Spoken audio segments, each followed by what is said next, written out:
beautiful day with me, Bilyonaryo Master Hans Kua. Ito po ang horoscope ngayong Wednesday, November 5. Simulan natin sa rat. Maging maingat sa online transaction. I-double check ang mga payment links. Yellow at 3. Take-off samantala, minsan ang best love advice ay mula sa isang kaibigan na hindi mo ine-expect. Green at 5. Tiger naman tayo, may kasamahan sa trabaho na nagpapakita ng inggit. Dead na lang, kaya mo na yung mga bashers. White at 6. Kaya rabbit naman tayo, nagiging sensitive ka. Siguraduhin hindi galing sa stress ang pagiging OA, ha? Purple at 9. Kay Drago naman tayo, iwas sa biglaan at malamig na hangin. Baka matrigger ang migraine. Blue at 2.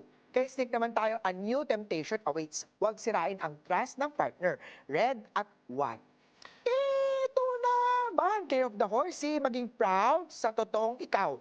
Nobody's perfect. Gold at 4. Kaya relationship naman tayo, huwag matakot magsabi ng hindi kung sobra na ang hinihingi sa'yo. No means no! Day at 8.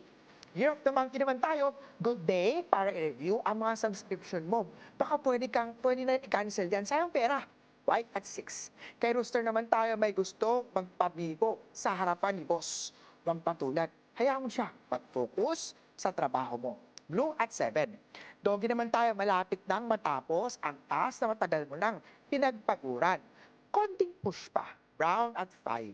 Kay Pig naman tayo, may good na feedbacks na makukuha mula sa taong hindi inaasahan. Pink at 1. Paalala lang ha, ito po'y patnubay lamang. Ang tunay na swerte ay nagsisimula sa pagiging totoo.